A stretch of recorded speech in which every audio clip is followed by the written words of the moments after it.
today I'll start with what is the national GHG inventory reporting into the Paris Agreement.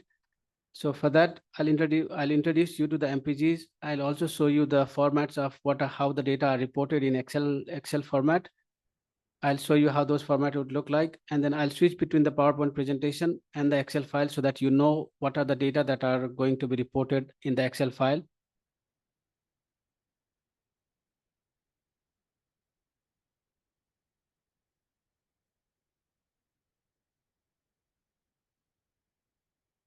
So the agenda for today is I'll briefly touch upon the Biennial Transparency Report. My colleague Vlad, earlier in the morning, he already spoke briefly about the Biennial Transparency Report. I just want to recap what that means so that it's a refresher for you. And then I'll start focusing on the GHG inventories part. And then in the GHG inventory part, there are a lot of things, the format, how to report and what to report. And there are some flexibility provisions that parties can apply in light of their national capacity. I'll also explain and provide you an example of what those flexibility provisions are and how parties can apply those flexibility provisions. Then we are aware that many parties are using the IPCC software to estimate their GHG emissions. And the UNFCCC Secretariat has been working closely with the IPCC to facilitate the interoperability with the IPCC software. So I'll also show you how that interoperability with the IPCC software would work. And then this slide, I'm hoping that this slide would be shared with the participants afterward. So there are a few information that I have put in the slide with a lot of text and the information that I will not be explaining it here, but later on, if you take these slides with you, then you can refer to some of those terminologies in those slides so that can help you to navigate or understand the terminologies. So I think part of this information that you already saw it this morning is about the Biennial Transparency Report. So in this slide, I have shown you what are the components in a Biennial Transparency Report. The first component of the Biennial Transparency Report is the national inventory of the GHG emissions and removals. And this is a SAL requirement, meaning all parties have to report this information biannually on the GHG inventory. The second section is about the NDC progress, tracking the NDC progress. And there's the information on the climate change adaptation, which is a should requirement for all parties. And there's information on the financial, technology, and capacity building support provided and mobilized and the support needed and received.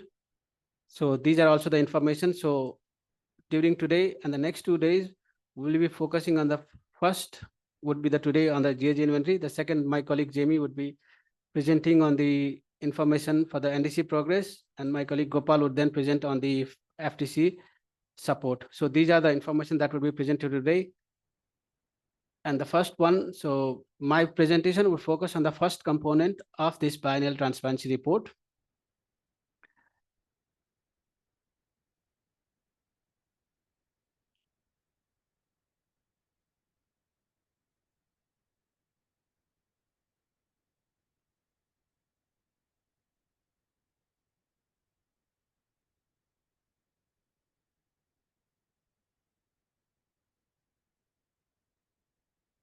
So in this slide, I just briefly summarized what are the reporting requirements for the GHG inventories under the Paris Agreement. So Article 13 of the Paris Agreement says that each party shall provide a national inventory report for the GHG emissions occurring with their countries. And then further to that, Decision 18 CMA1, it outlines what are the components of that national inventory report. And it says that the national inventory report shall consist of national inventory document and the common reporting tables. So a national inventory report would have two components, the inventory document, and then the common reporting tables. And then Decision 5 CMA3, which was the decision in Glasgow, it adopted what is the common format of those reporting tables. So the common format of those reporting tables, they are a set of Excel tables that I'll show you a bit later about how those tables would look like, and that adopted that common reporting tables. And now coming back to the national inventory report. So in the decision 18 CMA1, so these are the elements of the national inventory report. So what are the elements that consist the national inventory report? So the first one is the definition, which says that every party has to use the 2006 IPCC guidelines following the TACCC principle. So the first abbreviation that you would see, I'll explain in the next slide what that TACCC means. So it comes from the 2006 IPCC guidelines. Then the second element is to explain about the national circumstances and the institutional arrangement that consist of the national arrangement for the inventory process and how you archive the all the information and what is the process of approval of the inventory within your country. Then the third element is about method of how you estimate your GHG emissions, what are the methodologies that you would use. Then the key category analysis that you need to use, that you would use, the time series, uncertainty, QAQC, all of these things has to be explained in the national inventory report. And as you can see in this slide, for some of the elements, I have that flexibility written on the side. That means that developed countries can apply flexibilities on those components in light of the national capacities. And later on during the presentation, I'll go on each of those flexibility provisions and explain to you what those flexibility provision means. What is the flexibility provisions for the key category analysis means? What is the flexibility provision for the sector and gases and the time series and so on. And then the metrics to be used for the estimation of the GHG inventory is global warming potential from the IPCC AR5 report. All parties have to use that global warming potential to report their annual GHG emissions. And in order to have a comparability between among the parties of their GHG emissions, the GHG emissions has to be reported in the CO2 equivalent. So all of the aggregate GHGs are reported in the CO2 equivalent. And there are some tables that would, the common reporting tables that the parties have agreed, it has some tables that explicitly provides the information on the tons of CO2 equivalent for all of the gases. And then the fifth and the last element is the reporting guidelines about what are the sectors to be reported, what are the gases to be reported, and what is the time period for which the information has to be reported. And as you can see, there is some flexibility on the sector and gases and also on the time series.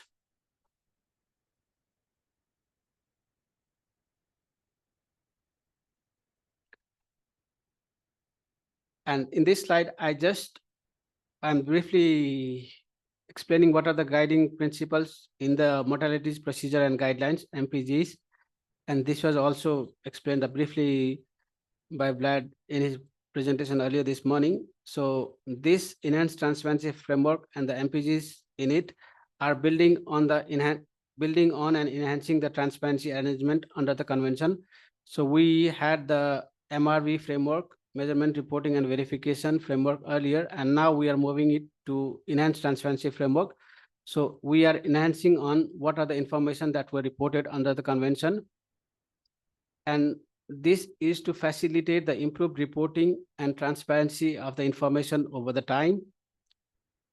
And the other is to provide the flexibility to developing country parties for reporting, because not all the parties are at the same point. So there are a different points. So there is some flexibility for the parties to report based on their national circumstances. And then the promoting the TACCC principle. As I said, TACCC I'll explain a bit in the next few slides what is the TACCC principles.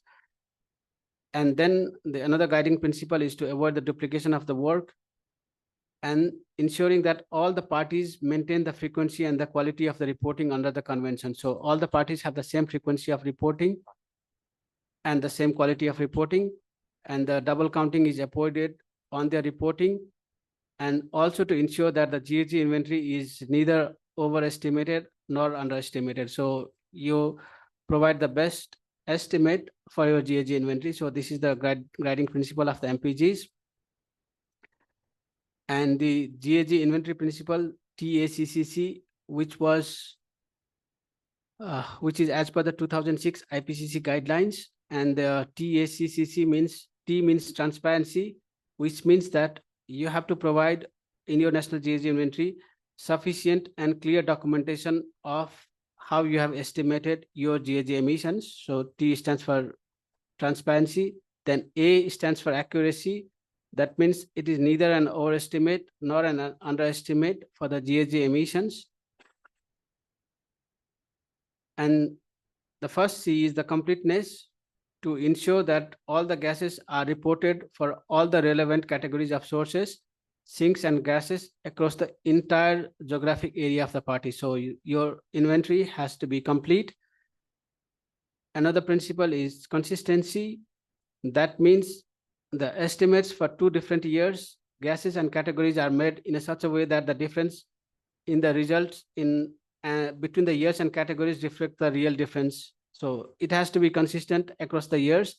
So the way you have estimated the GHG emissions for this year should be the same for the next year. So that way you are maintaining the consistency in reporting your GHG information.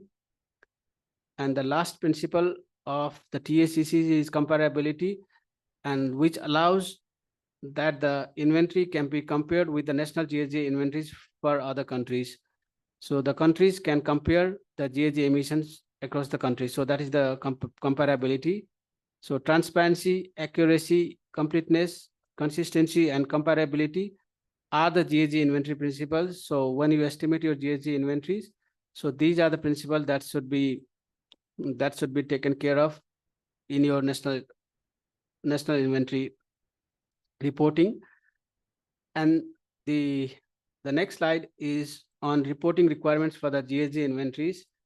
And all parties have to use the 2006 IPCC guidelines for estimating their national greenhouse gas inventories. And parties shall report the GHG emissions by sources and removals by sink. And the GHG emissions has to be estimated for all categories, gases, and the carbon pools considered in the inventory, and for the whole time period that you are reporting. And in the inventory, there might be some confidential data that you want to report, especially for the fluorinated gases, or there are some categories for which are the military information that might be confidential, that the parties, there are ways how parties can report that confidential information, and there would be a minimum level of aggregation to be needed to protect the confidential business and military information. So the common reporting tables allows you to report those confidential information in a way that the data are only provided at the aggregated level, and the data at the disaggregated level can be reported as confidential and are only aggregated at the higher category level. And the emissions and removals must be reported separately for each sector and categories, except for the LULUCF sector, where it might not be possible to always separate the emissions and removals. And then parties shall use the 2006 guidelines that I already mentioned. And then they are also encouraged to use the 2006 wetland supplement to the 2006 IPCC guidelines. So these are the reporting requirements for the GHG inventories. And in this slide, I have briefly summarized what are the sectors that a party shall report, and what are the gases that are to be reported. For the sectors, they are the energy sector, IPPU, which is the industrial process and product use. Then the third sector is the agriculture. The fourth sector is LULUCF, which stands for land use change, and forestry. And the fifth sector is the waste. And the sixth sector is a other sector, like if the information that you are reporting is not applicable to any of these sectors, then you can report them under other. And these sectors and sectors are as per the 2006 IPCC guidelines. But in 2006 IPCC guidelines, agriculture and the LULUCF sectors are combined as the FOLU, agriculture, forestry, and other land use. But in the MPGs, parties have agreed to separate agriculture and LULUCF as two separate sectors. And for each of these sectors, then you might be asking what are the information that you need to be reported for each of these sectors, up to what depth, and what are the categories to report.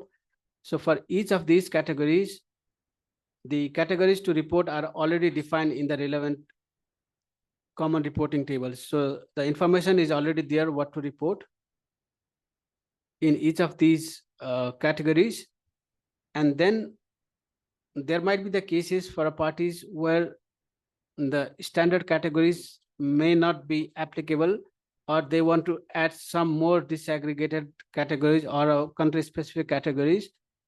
The CRT also allows party to report the country specific categories. So they can also report the country specific categories. So these are for the sectors. So for each of these sectors, the next element on this slide is the gases. So parties have to report CO2, carbon dioxide, methane, CS4, nitrous oxide, N2O, hydrofluorinated gases, SFCs, PFCs, SF6, and NF3s.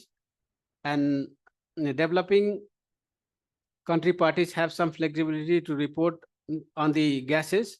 So they have the flexibility to not report HFCs, PFCs, SF6, and NF3. So I'll explain what that exact flexibility is for the gases. And then if a party is reporting the F gases, that means HFCs, PFCs, SF6, and NF3, then parties have to report the actual emissions and not the potential emissions. So actual emissions that are occurring in the country. And then emissions of the HFCs and PFC must be reported disaggregated by species of the gases. So HFCs is just a group of gases. So in the inventories, parties have to report what are those HFC species, like HFC 32, HFC 134A, HFC 43.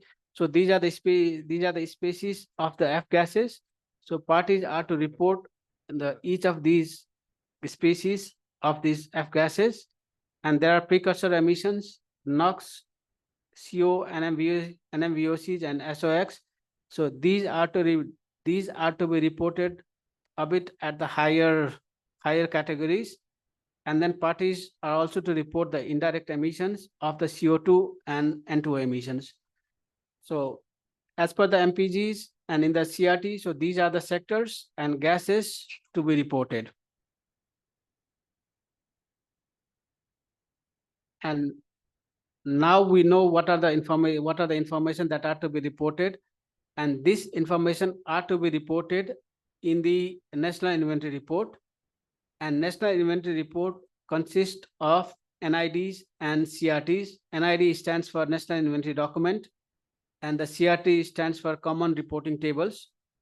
And both of these NIDs and CRTs are complementary to each other. So they go hand in hand. So first, to talk about the National Inventory Document. So it contains a comprehensive and detailed information of how emissions and removals were estimated. So all of the information that are to be reported are reported in the CRT, which are in the Excel tables, in the Excel format, and how you estimated those emissions and what are the methodologies that you have used, what is your national arrangements to report those information, how you do the QA/QC. All of these elements has to be explained in a separate document called as National Inventory Document. And this National Inventory Document can be submitted as a part of the BTR, Biennial Transparency Report, or as a standalone document. So you can separate it separately or combine with the BTR. And parties have also agreed on the outline of the NID. So it explains what are the elements that they need to explain in the NIDs. And I'll show you what are those elements. And parties are encouraged to use the NID. So that it allows the comparability of the information. It is not a SAL requirement, but parties are encouraged to use the NID outline, and that also helps them to organize the information for the inventory. And these NIDs can be submitted in any one of the 6 official UN languages. So English, French, Spanish, Chinese, Arabic, and Russian. So NID can be submitted in any one of these UN languages. So that's all about the National Inventory Document. And the second component is the common reporting tables. which is the set of Excel tables. So there are around 60 Excel tables, 60 worksheets in that common reporting tables, and that has to be provided for each reported year. So CRT contains of the 60 Excel worksheets, and then it presents all the quantitative information on the emissions and removals in a common format. So CRT is all your data and numbers. It's a quantitative part, and NID is your qualitative part where you explain all of your methodologies. So these are complementing to each other. And in the CRT, so there are a lot of Excel sheets, and in the beginning, it might be very overwhelming to see all of those Excel worksheets, but the information are the CRTs are organized in a sector-wise manners, and it clearly explains what are the information to be reported in each of these tables. And you see there are this color coding, like there are some tables that are orange, there are some green, and there are blues. So all of these tables have a meaning, and in my presentation, I'll also explain you how the information flows between these tables and how the information is organized in these different color tables. So first, I'll go a bit detail on the national inventory document. So I just mentioned that there is parties are encouraged to use the outline of the national inventory document that is agreed in decision 5 CMA 3. So this slide shows you what are the outlines of the national inventory document. So there is an executive summary. Then there are chapters on explaining the national circumstances, institutional arrangements, and the cross-cutting informations. So that is the first chapter where you explain about your national context for the GHG inventory. The second chapter is to explain about the trends in gases and removals by sectors and gases. So you provide a summary of your trends in the GHG emissions and removals. And from chapter 3 to chapter 8, they represent each of the sectors that parties have to report. So chapter 3 is the energy sector, 4 is IPPU, 5 is agriculture, 6 LULUCF, 7 is waste, and the chapter 8 is other. So so each sector has a dedicated chapter for you to explain how you have estimated the GHG emissions for that sector. Then chapter 9 is about indirect CO2 emissions and N2O emissions if you have estimated within your country. So you explain what are those sector categories for which you have estimated. Then there's a last chapter on the recalculation and improvement. So you explain how you are improving your inventories over the years. So what are the ways you have used, how you have recalculated your inventories, and the improvements that you have done. Because these inventories are reviewed by the technical expert review team, and they would provide then recommendation or an encouragement for you to improve your inventories. So next year when you are doing the submission, then you explain what are the improvements that you have done since your last inventories based on the recommendation that you received from the technical expert review team. So that you explain in chapter 10.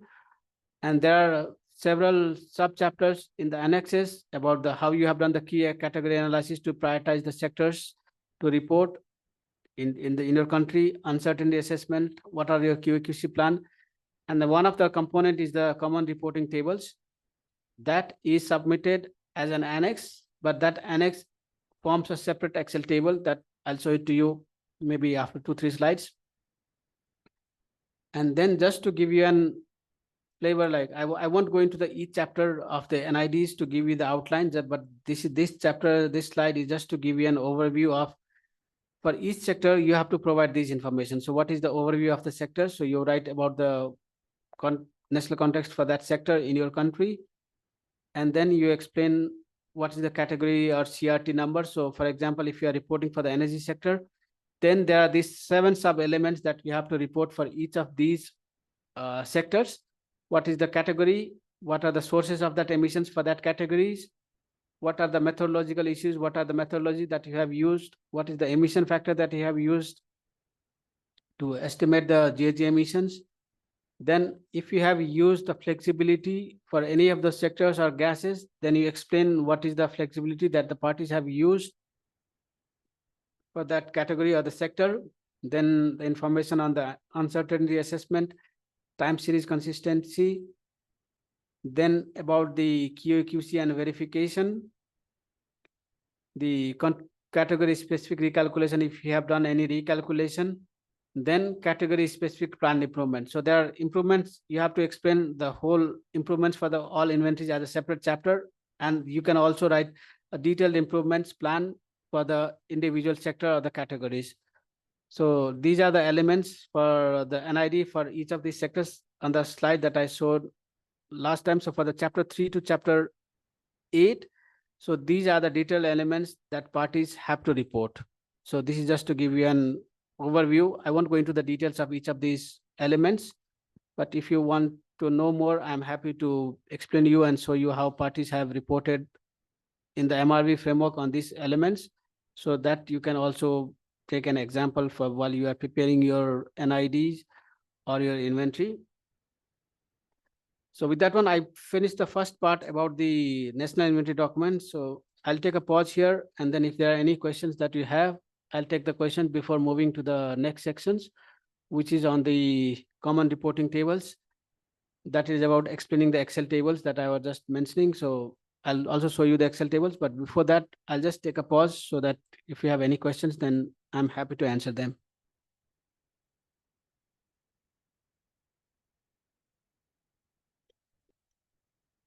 Да, пожалуйста, Таджикистан, да, у вас?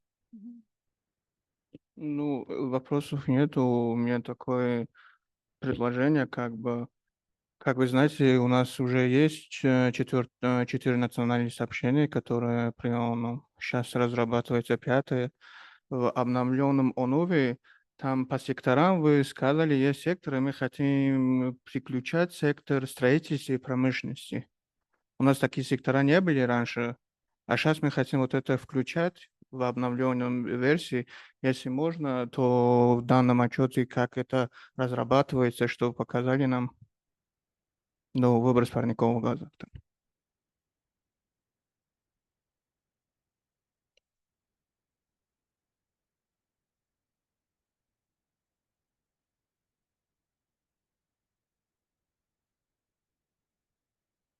Thank you. It's a very good and valid question. So I'll show you where you can report those emissions from the manufacturing and the construction industries.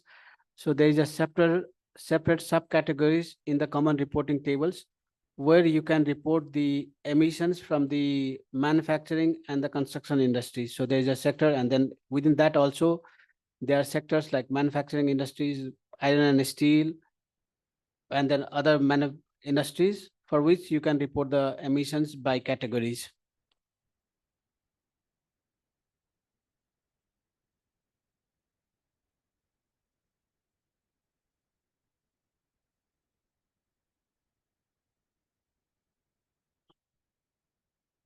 Ну, здесь такой организационный вопрос. Почему-то мы качнули там этот QR-код, а там вот этой презентации нету.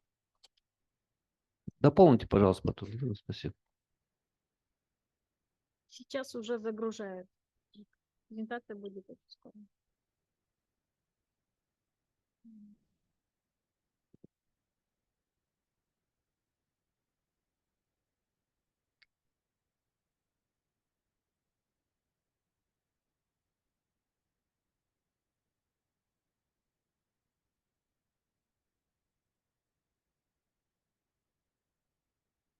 Yeah, thank you.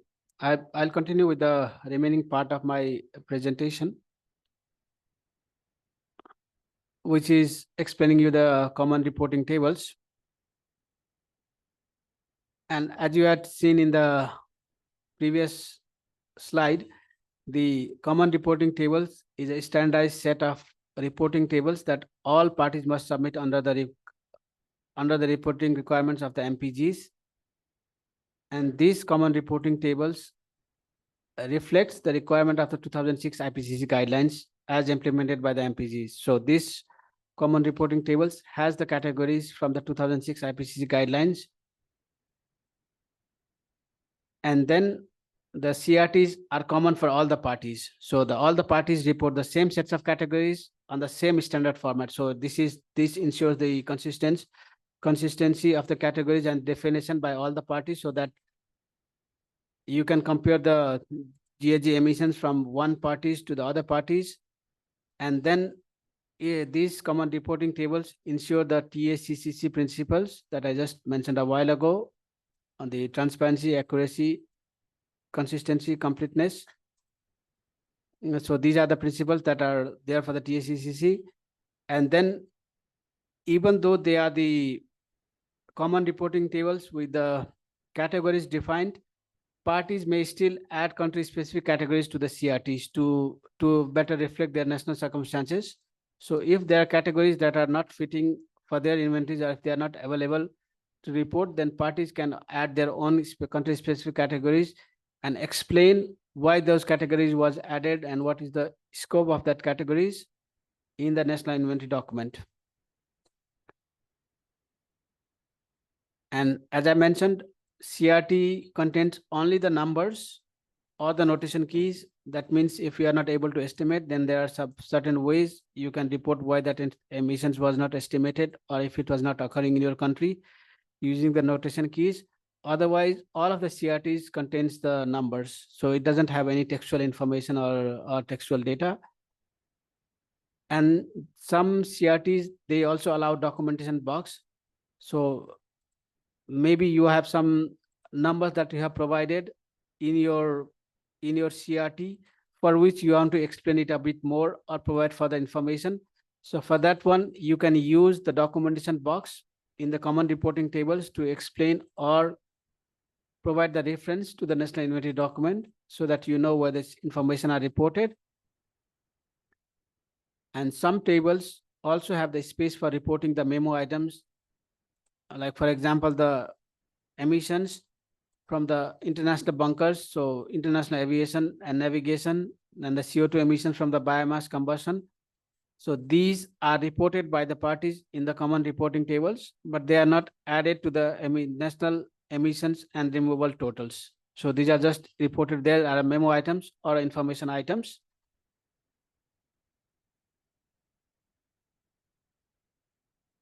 And these common reporting tables are used for reporting the GHG inventory, and these CRTs are a set of Excel tables and the GHG inventory reporting tool for which we are going to do a demo and the hands-on training.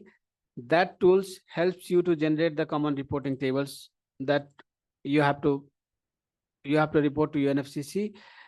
And the CRTs are composed of 49 separate tables, and then some of the tables are so big that they are spread into 3 or 4 Excel worksheets to have a manageable information.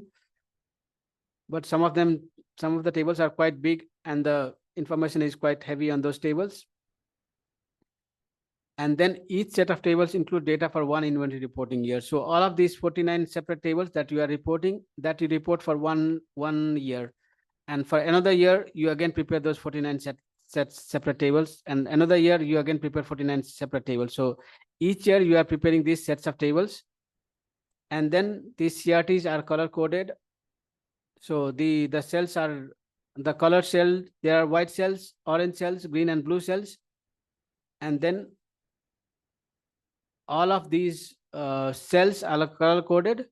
So parties report the information in the white cells, and the gray cells means that you are not supposed to report the information.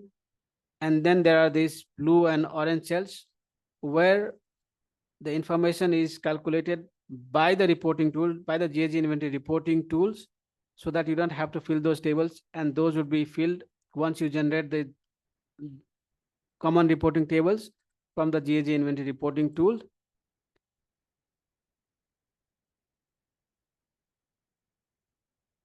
And this slide again shows you what are those tables, but in this slide I won't go. So these slides again summarize the information, but at this point I'll switch to the common reporting tables to show you how these common reporting tables are organized.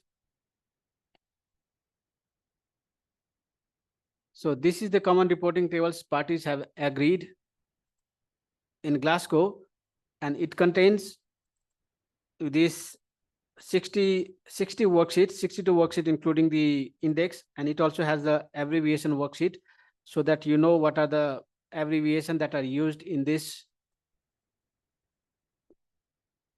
table. So this contains all of the abbreviation that are used in the subsequent tables, and the index table helps you to navigate the CRT. So the first table is this table 1, which is the sectoral summary table. So you can see that it is a green table that has the green cells and the white cells. So in the white cells, you are expected to enter the information, and in the green cells, the information is aggregated from the information that you are entering into the white cells. So here in the Excel, there is no formula or anything how this is calculated, but the GHG inventory reporting tools helps you to calculate the information for these green cells. So you enter the data for these white cells, and then the tool helps you to calculate and fill the data in these green cells, as well as on these white cells. So if you see at a first glance, this table looks quite big, but if you look at it very closely, there are not that many cells that the parties need to fill.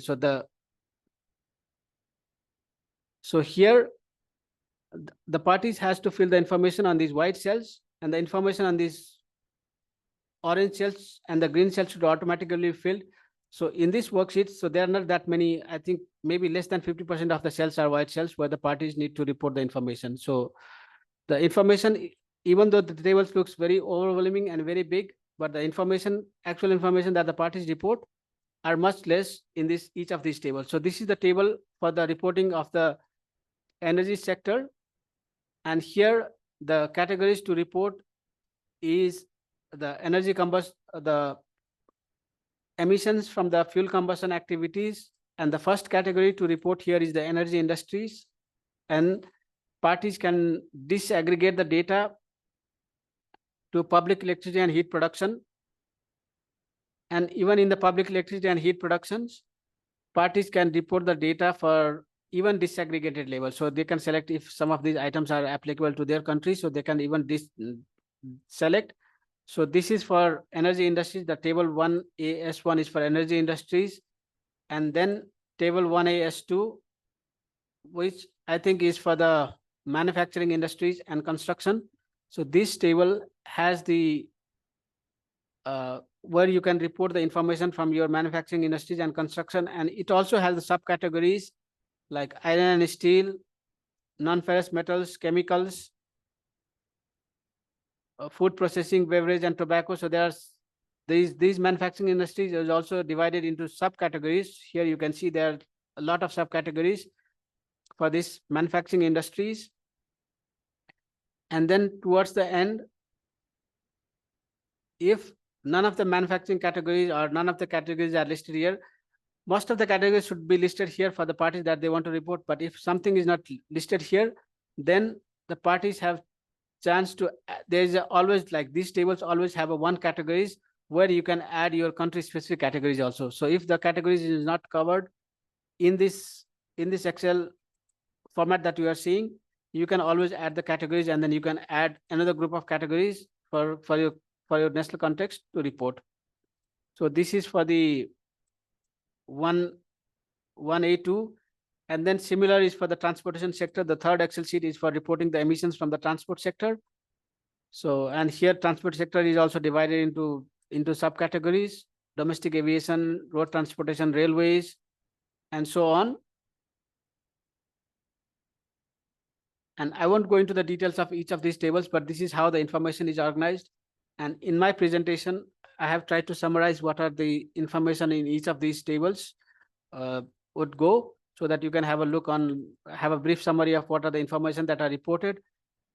So all the tables that have the number 1, table 1, 1AS1, 1 are for the energy sector. So 1.energy sector is under the table 1, and the table that starts with the number 2 are for the industrial process and product use. And for each of these sectors, the first table will always be a green table. That means it provides you the summary of that sector. And then that green table is followed by the white and orange tables that gives you more detailed data or the background data. So table 2 also has this green, and then it has these orange tables. So for this is for the industrial process. So here in the industrial process, you can report the emissions from the mineral industries, chemical industries, and then metal industry and so on. So you can report the emissions from each of these categories. So going from here, then the next sector would be the table that starts with the table 3 is for the agriculture sector. So agriculture also has a green table for the summary of the agriculture sector emissions, followed by the background data for the agriculture sector and so on. So for each of these sectors, as you can see here, has these orange tables and white tables for the background data. And the first table is always for the sectoral summary, and this one is for the LULUCF sector. So you can see here, each of these tables are organized in a consistent way. And towards the end, there are these blue tables. Here you see that this table doesn't have any white cells. So this one and this summary too, it doesn't have any white cells. That means all of the information here are summarized based on the information that you have reported in the previous tables. And here in this case, this provides a summary of, so if you see this summary 2 table, then it gives you a snapshot of the emissions of that country for that year. So it gives a total energy emissions from the energy sector, industrial process, agriculture, LULUCF, waste, and so on. So it gives you a summary of the emissions for a country for the year. So this is how you can have a detailed information for a year. And then if you navigate these tables further, so there are different sets of this information, or how this information are organized. And most of these blue tables are automatically generated when you enter the information in the GHG inventory reporting tools. And towards the end, there are these tables that even provides you further summary. So the summary 2 that I showed to you a while ago, it provided the emissions for 1 year. But this table, it provides a kind of information for the whole time series. So you can see like how the emissions has increased or decreased for each of these categories or subcategories within the country. So it provides an emission trend for a country that you can see here. So there are a lot of these. So this table 10S1, it gives you an total CO2 equivalent emissions for a country. And then if you go to table 10S2, then it only focuses on the CO2 emissions for these categories and subcategories within the country. If I go to the third table, then it's for the methane emissions. So each of these tables provide you a kind of quite a good summary of the information for each of these gases, as well as the aggregate GHG gases. So this is how the information is organized in this Excel table. So you just saw all of these tables. So there are the sectoral background tables. Then there are these sectoral report tables. And then there are these summary, cross-sectoral, and trend tables. And as I just mentioned, like you provide the information, you need to fill the data at these sectoral background tables. And these sectoral report tables, the green tables in the middle, and the blue tables on the right-hand side, they are automatically generated based on the data that you report for the sectoral background tables. And to explain a bit more on the sectoral background tables, you saw that there were these white cells and the orange cells. Here I'm just explaining what are those white and orange cells. So these are the third level of the tables in the common reporting tables. So this is activity data is reported. So this tool is a tool to report your GHG emissions, and this tool does not estimate the GHG emissions. So you have to report the information on the activity data that is on the left-hand side on that blue box. That is where you report the activity data. And then on the right-hand side, you report the emissions and or recovery and capture. And based on the activity data, emissions, and the recovery capture, the implied emission factor in the middle is calculated. So you see that implied emission factor is either orange or gray.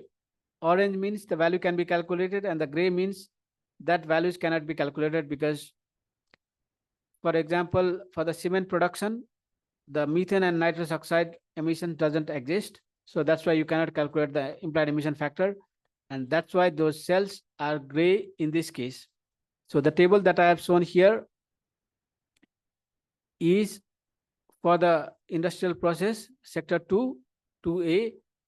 And then when you are reporting the emissions, they are reported on a molecular mass basis. So the information is always reported in the tons or kilotons.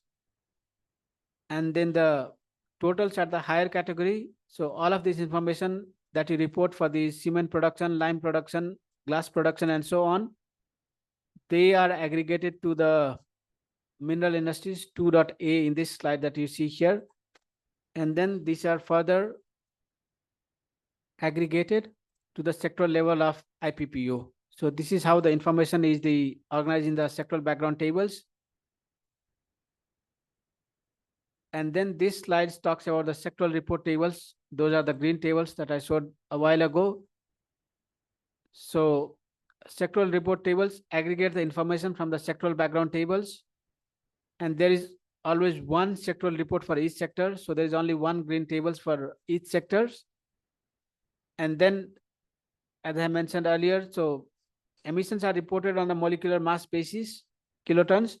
And this table summarizes that information in the total CO2 equivalent basis also, so that you can compare the emissions.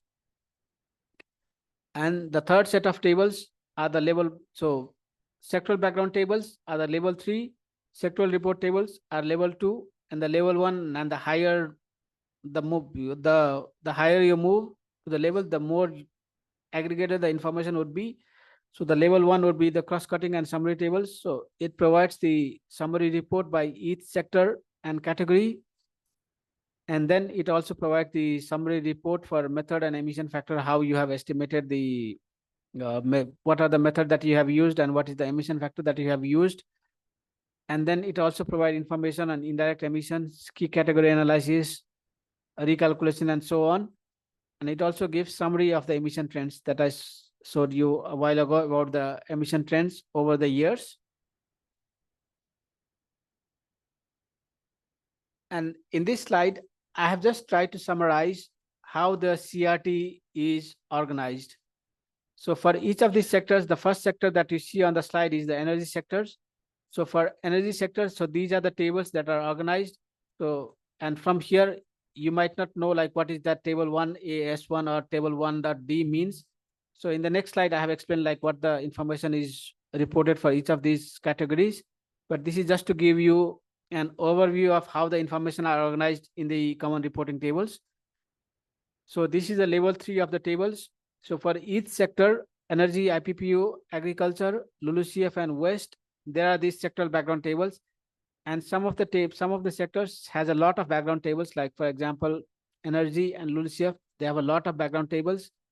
And IPPO and waste, they have a relatively less amount of sectoral report tables. And then from these sectoral background tables, the information are then fed into these sectoral report tables, which are the level 2 of the tables. So all of this information from those sectoral background tables from each of the sectors goes to the respective sectoral report tables for that sector. So all of the information from those 12 tables from the energy sector goes to the one sectoral report table as a summary. And that's how it goes for the IPPO, agriculture, LULUCF, and waste. So this is how the information from the level 3 flows to level 2 at a more summary level. And from here, it is even further summarized into level, these are the level 1 tables. They are even summarized to the summary tables, cross-cutting tables, and the trend tables. So this is how the information flows in these common reporting tables, the Excel table that you saw. So for each sector, the information is flowing in the same way and in the same format. So it's a kind of a consistent way of reporting the information. And this is another way of seeing that table. So all of these information from these tables for the sectoral background tables feeds into the sectoral report tables for each of these sectors. And then they are further organized and they are further summarized to the summary and cross-cutting and trend tables. So this information that you are seeing, all of these tables are prepared for 1 year. So this is the year N. So for example, if you are reporting for 1990, all of these tables would be for the year 1990. And if you want to report the GHG emissions for 1991, then you will have another set of the same sets of table for 1991. And then if you want to report another year, then you will have another set of the Excel table. So you will have each of these Excel worksheet for each of the years that you are reporting. So, and to do this manually, it takes a lot of effort and there is a lot of error that might be involved to fill those 60 worksheets for each year. And if you are reporting for 20 years or 30 years of data, like some parties are already reporting the data for 32 years, starting from 1990 to 2022. So that is already 33 years of data. And 33 years of data into 60 worksheets is a lot of data to do it manually. So that's why there is a GHG inventory reporting tools that helps you to report the data in a time series format. So you report the data for each of the categories, like what is the emissions that you report for energy industries for 2001, 2, 3, and 4. So you report the data for 2001, 2, and 3 at the same time. And then these tools helps you to generate these sets of Excel tables so that there's a less chance of doing the error. And then all the parties use that tool to generate these tables. So the tables that are generated from these tools are consistent and comparable and on the same format.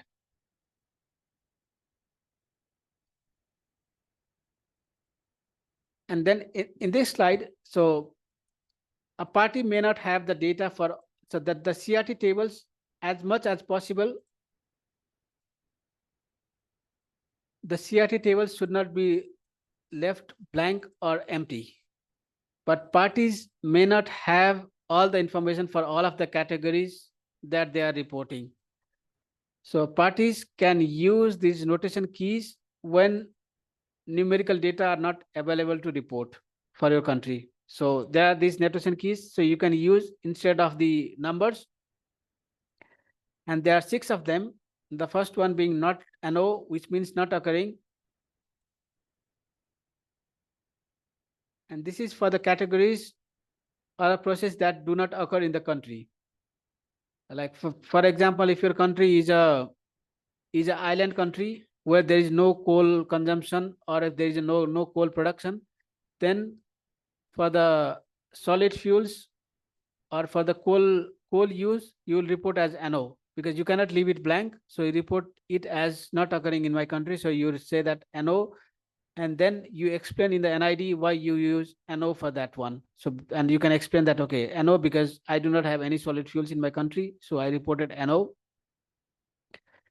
And another notation key is NE, that means not estimated.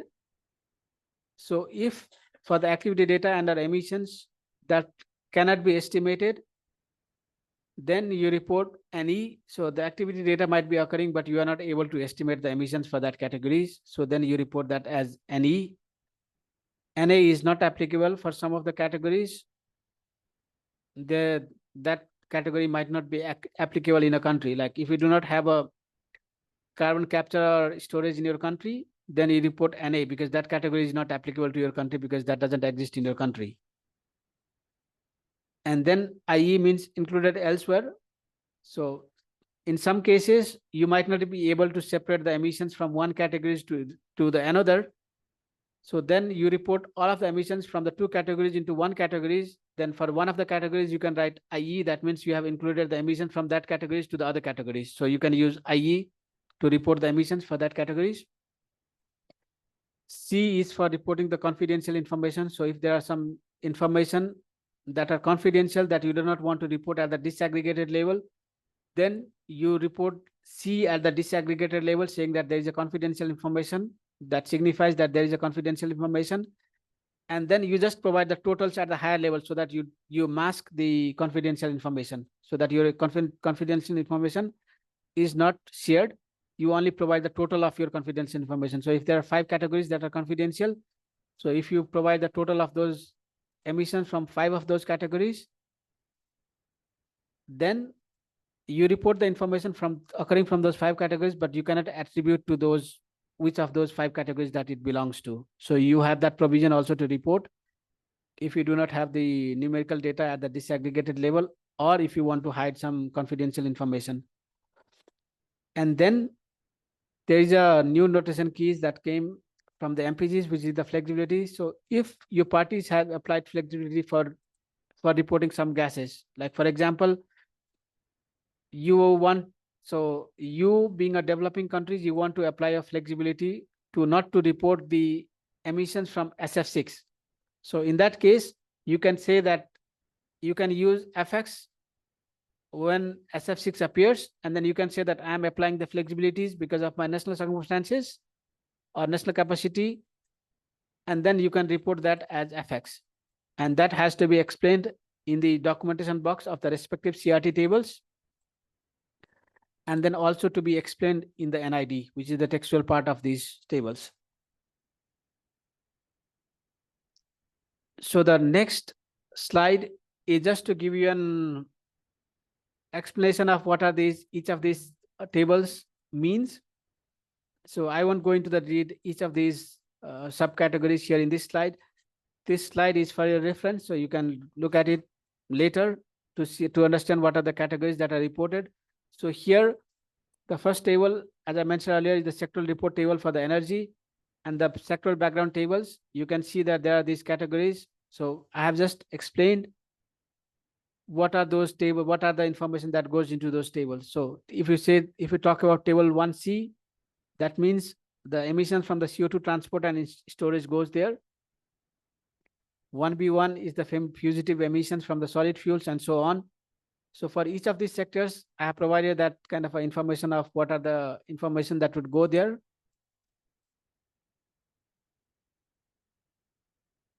So in the agriculture sector, like for example, table 3A is for the indirect fermentation, 3BA is for the CH4 emissions from manure management, 3B is the N2O emissions, and so on.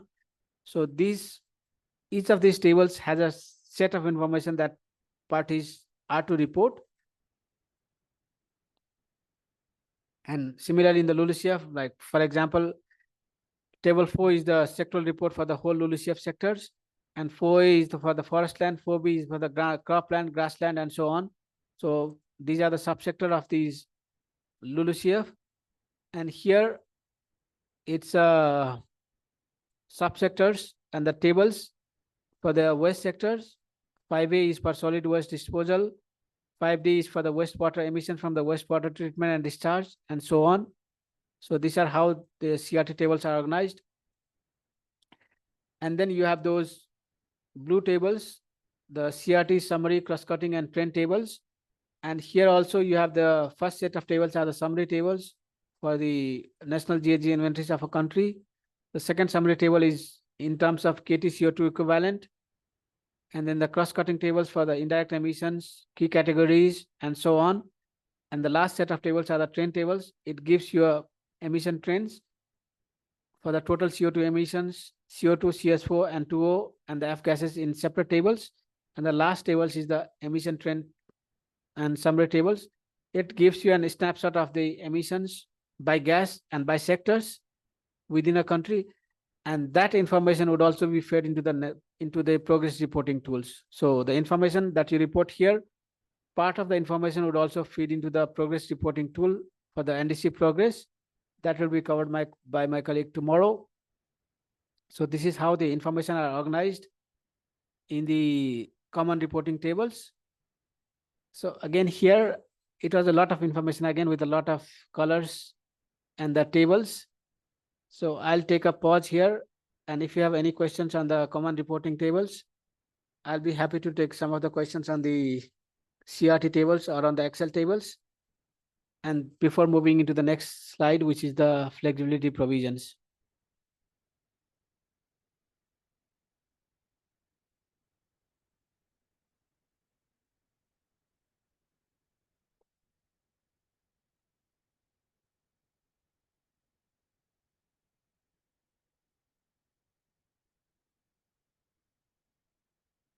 Okay, it seems that my presentation was very clear and then everyone understood, or the other way, nobody understood and there's no question to ask. but I'm happy, like, if you have any questions, like, outside of this presentation, so we can also, I'm here for the next 2 days. So if you want to have some technical questions or detailed questions, then I'm happy to explain it in the next 2 days to explain you some of the specific topics in this room. So you can still think of the question if you don't have any. So we still have 2 days to think about the questions, and then we can have a Q&A later on. Yeah. Just would like to invite Nashib maybe to explain to the experts, do they need to explain in their submission why they are using specific flexibility provisions and Yes. how to do that? Yeah, the same question about the notational key, about new notational key, as we know, like a flexibility, yes? So about that, if you can explain, it will be perfect. Yeah. So the next section of my presentation is I'm focusing only on the flexibility part. Now I'll talk about how the flexibility is applied. So I think this flexibility provision is very dear to the developing countries because they are not, maybe they do not have the capacity to report up to the information that the Annex 1 parties or developed countries parties have reported for the last 20, 30 years. So it's a different starting point. So there are some flexibility provisions that parties can apply so that they can use that during the reporting. And I'll I have next 2 or 3 slides that explains about these flexibility provisions, like what that flexibility provision means. And some of these flexibility provisions, you can report it into the Excel sheet by using the notation keys FX. And then, so these are the Excel tables that we just saw for reporting the GHG inventory information. So for example, I want to say that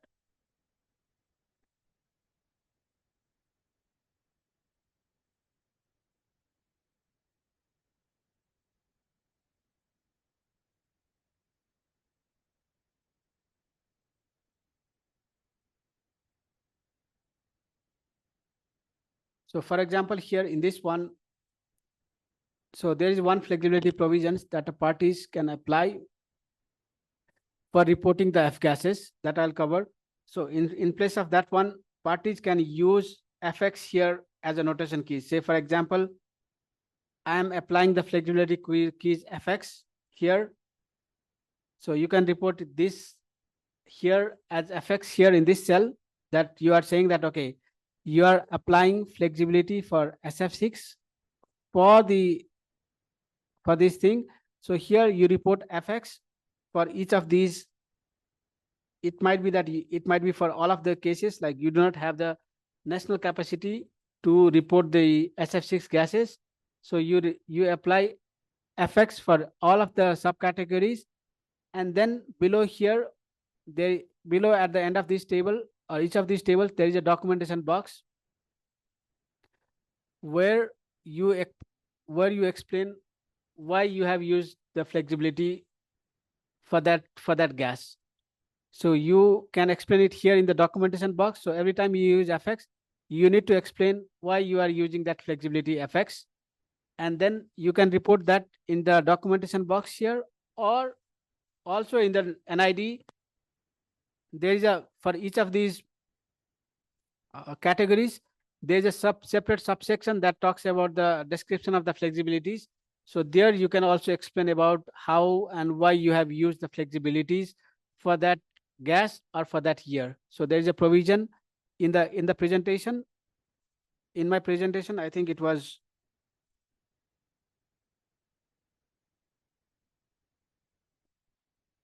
in the NID back in the outline of the NID, in the detail elements for each of these sectors, there is a subsection called as description of any flexibility applied by developing countries. So here you can explain why you have used the flexibilities, and then what is the time frame for the improvement of that flexibility provisions.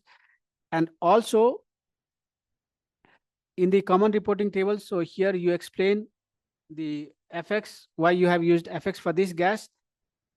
And in addition to this, there is a separate table that talks about this summary table on the use of the flexibility provision. So here you say, what is the flexibility provision that you have used? For which year you have applied the flexibility provision? For which sector you have used the flexibility provision? Category, gas, you explain the gas here. And then here you explain what is the description of the flexibility provision. So what is the, what have you applied? What was the capacity constraints to provide the clarity on the capacity constraint? And what is the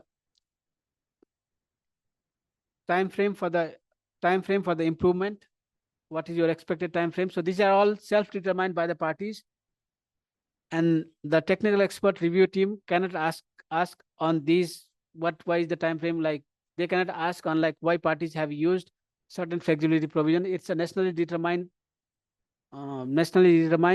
So parties have right to, or they explain that in the NIDs, and the technical expert review team will not ask the question on these flexibility provisions, why and if there's a capacity for the country. And then the last one is like, what is the progress made in addressing the areas of improvement? So maybe this column is not, might not be applicable for the first BTR submission or first NID submission, but this time you might have used FX. In the next one, you might have removed some of the FX or some of the flexibilities you might have removed. So you explain there what is the progress that you have made between the two submissions. So there's a dedicated table for flexibility summary. And this is one of the table which is to be used on a voluntary basis. So parties can use this table to report all of the use of the flexibility provisions, or they can say that I don't want to report this in a tabular format. I want to report that in the inventory document. They can also do that in the inventory document, and then they can also provide the information in the documentation box. So there are different ways, or even the flexibilities on how parties want to report how they have applied the flexibility.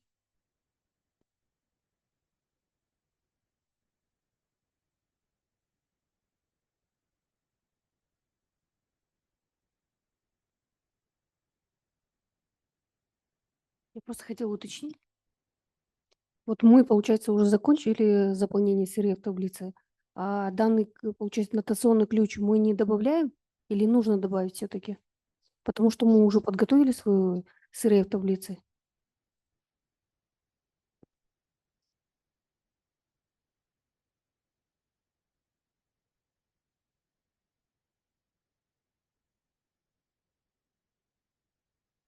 This flexibility provisions is for the developing country parties that need it in the light of their national capacity. So it is for the parties to determine if they want to apply the flexibility. It is not that we say that, okay, you need to apply the flexibility or something. It is self-determined by the parties. The MPG says that it has to be applied. Flexibilities can be applied by the developing parties in light of their national capacities.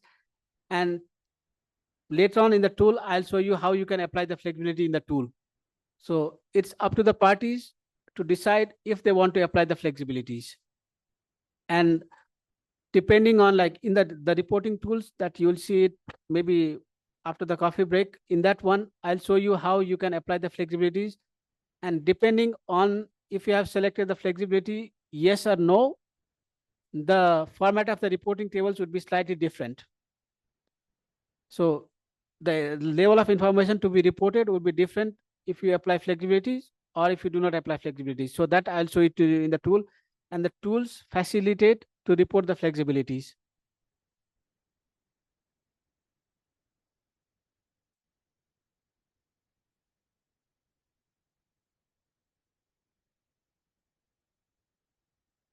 So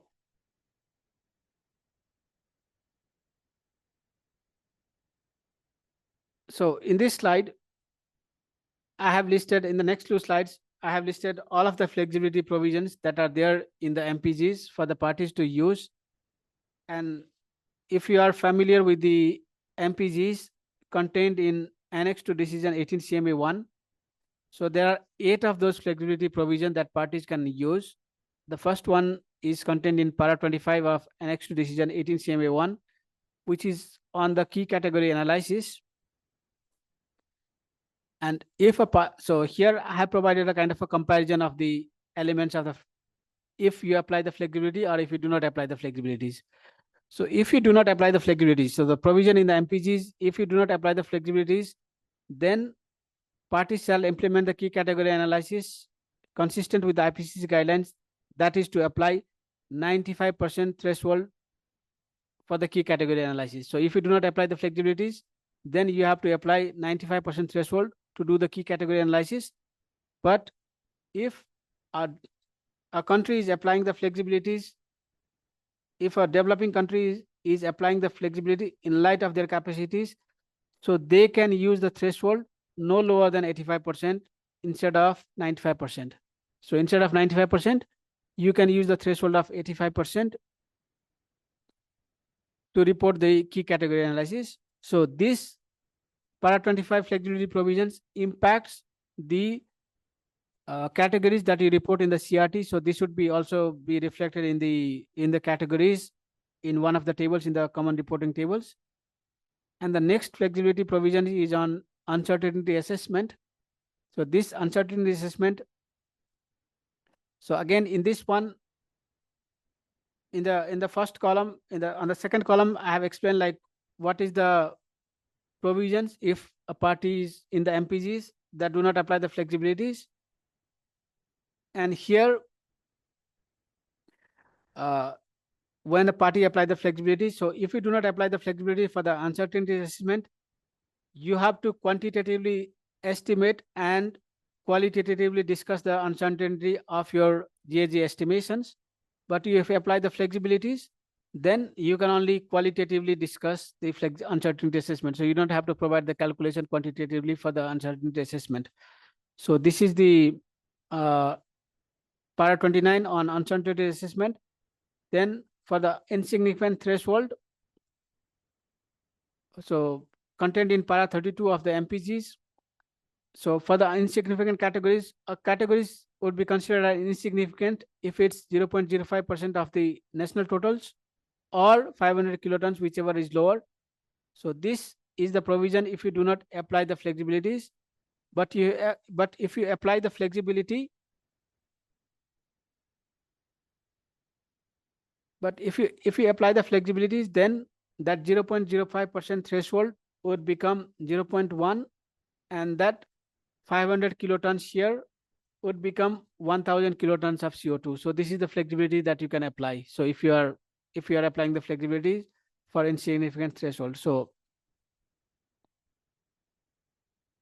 and then moving on, the another two flexibility provisions are related to the QAQC plan and procedures. And here also for the developed country parties, it's a shall requirement. That means they have to explain what are the QAQC plans and procedures within their country. For developing countries, it's an encouragement. So they are encouraged to report the QAQC plan in accordance with the IPCC guidelines. But for developed countries, they have to report on the QAQC plan and the procedure. So there is some flexibilities for the developing countries to report, because they are encouraged to report. And the last three, the F gases, the annual time series years, and the last year in the time series, the para 48 on reporting F gases. These impacts the common reporting tables. So in the common reporting tables, you will see tomorrow we'll do the exercise also on some of these flexibility provisions to see how the application of some of these flexibility provisions would impact your data entry grids, the data that you enter. So if a party is not using these flexibilities, then they need to report on all of the 7 gases: CO2, CS4, N2O, HFCs, PFCs, SFCs, and NF3. But if you are applying the flexibilities, these flexibility provisions, then you shall report at least 3 gases: CO2, CS4, and N2O, as well as any of the 4 additional gases that are included in your party's NDC. So if these gases are included in the NDCs, you need to report them. But if they are not included in the NDCs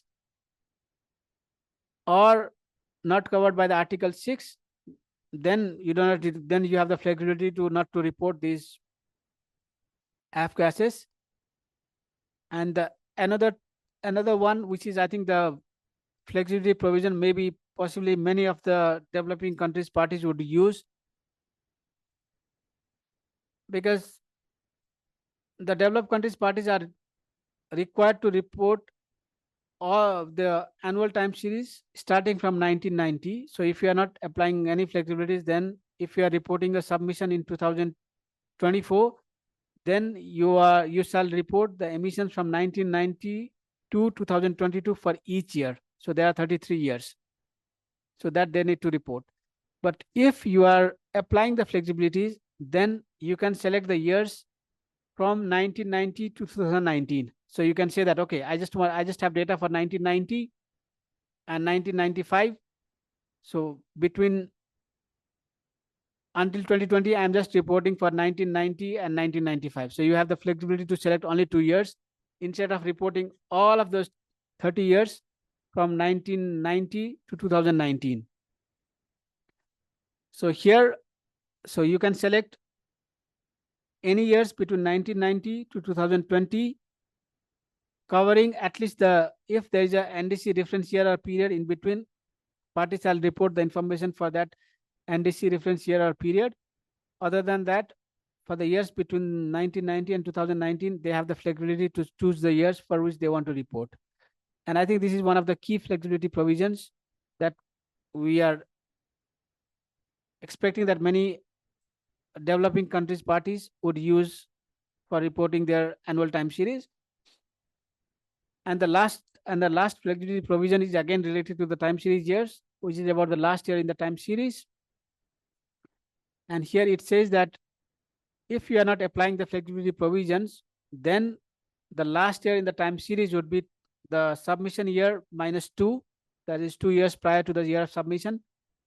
So if you are not applying the flexibility provisions, and then if you are reporting your GHG inventory in 2024, then your last year of the time series would be 2022 if you are not applying the flexibility provisions. But if you are applying the flexibility provisions, then the last year would be the submission year minus 3. That means with the flexibility provisions, the last year would be 2024 minus 3. That would be the last year would be 2021 instead of 2022.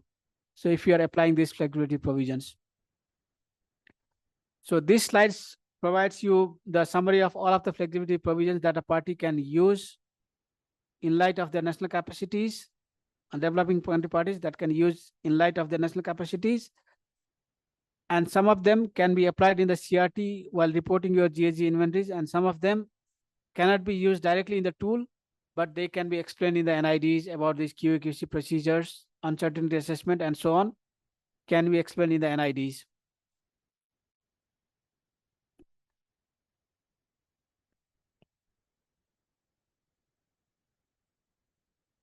So now I have a last section to cover the MPGs, which is about interoperability with the IPCC software.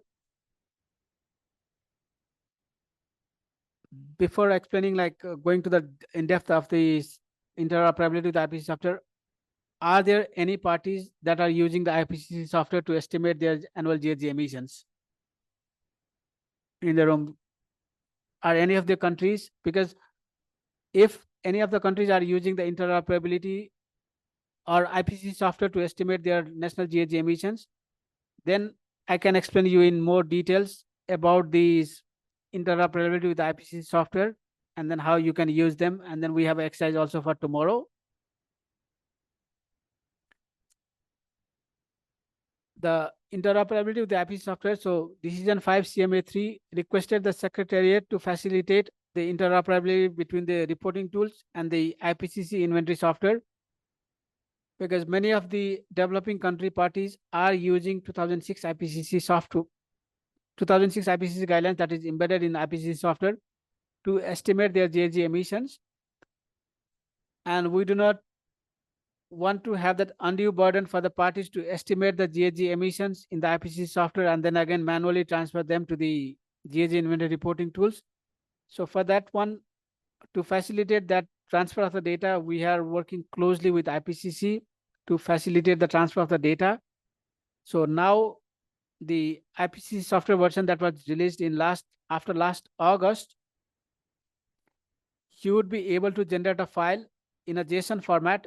That is, once you estimate and once you are done estimating or calculating your GHG emissions in the IPC software, you can export a file from a IPC software that contains all the data for your inventories that you can use to import into the GHG inventory reporting tools, so that through that file, all of the data that you have entered in the tool is transferred to the GHG inventory reporting tools. And for that one, tomorrow I'm going to, or later today, I'm going to show you a demo of how you can transfer the data from the IPC software. So I'll show you a file, how you can export the data from the IPC software. And then that file is saved in my computer. So I'll import that file from the generated from the IPC software and show how the data for each of the years are transferred into the GHG inventory reporting tools. And this transfer of the data can be done at the sectoral level for each individual sectors or for the whole inventory. So you have a choice, because some parties may be using IPC software to estimate the data for only some of the sectors. So maybe, for example, waste sectors, you are using IPC software. Energy sector, you might be using your own national system. So you can choose if you want to transfer the data at the sectoral level or for the whole inventory. So we are working closely with IPCC to facilitate the interoperability. We are testing this tool with IPCC to ensure that the transfer of data works smoothly and at the correct places, so that you have the consistent totals in the IPC software and in the GHG inventory reporting tools. And this is my last slide. And this slide kind of gives you how we are transitioning. So a typical workflow for the GHG inventory workflow in a party would be, there's a national system where you estimate your GHG emissions. And then we have developed the ETF reporting tools where you report the emissions. And then these reporting tools would generate the common reporting tables that you can submit to the UNFC Secretariat. So you estimate using the IPCC inventory software or your national system. Then you can transfer your data from a national system or from the IPCC software. From IPCC software, you can only do it through the JSON file format. From the national system, you can do it through Excel, through JSON, or you can also directly input in the reporting tools. And the middle section is the reporting tools, where I'll be doing the live demo of the reporting tool later after the break. And then these reporting tools also help you to generate these CRT Excel tables. And that I'll also show you how these reporting tables are generated by the application without you. In the reporting tools, you won't see these tables in this format, but towards the end, once you compile everything, then the reporting tool also helps you to generate the CRT Excel tables, both in Excel format and in the JSON format. And this slide, I've just explained like some of the terminology that I have been using in my presentation. It's just for your reference, so you can refer it back later on, like what is the terminology that I have used, that you may wish to refer it later. So I think with that one, that concludes my presentation on the MPGs, but I'm happy to take any questions before we go on to the live demo of the reporting tools.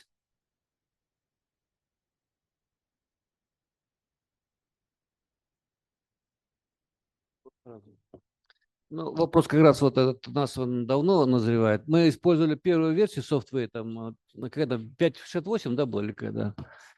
2.54. Потом, значит, получили другую версию, и наши данные, мы хотели перейти на новый софт, не получилось, потому что наша база данных не переходила. Сейчас, получается, JSON есть, это какой-то софт специальный, да, я так понял?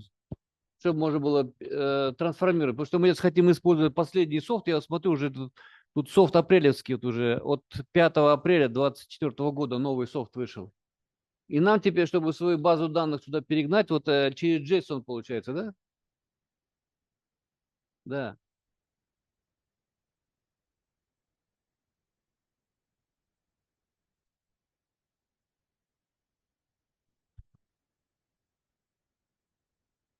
Yeah. Thank you for that question, and it's very good technical questions on the use of the IPCC software. So IPCC software is based on the Access database.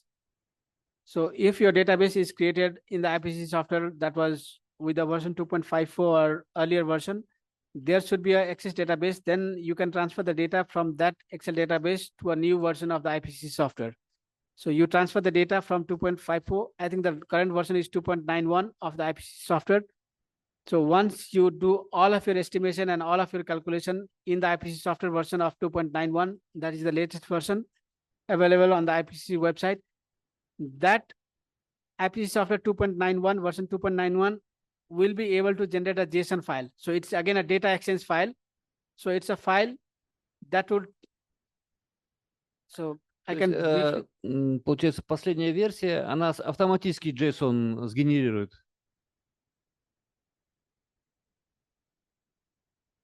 Yes. So in the IPCC software, I can show it to you later offline on how that feature looks like and how you can generate the in the IPCC software. So IPCC software would generate a JSON file which should look like something like this, which is this is a format of a JSON file, which might be very difficult to read on the screen, but you can see here that the data is organized in a very structured manner. So IPCC software will be generating this kind of a file. This is a JSON file that contains all of the data for all of your inventory years. This file, you can then import it to the GHG inventory reporting tools. Then all of your data that you have entered in the IPCC software would be transferred to the ETF GHG inventory reporting tool. So JSON is a file format to facilitate the data exchange between the IPCC software to the GHG inventory reporting tool. Спасибо. Надеемся на практическую поддержку завтра.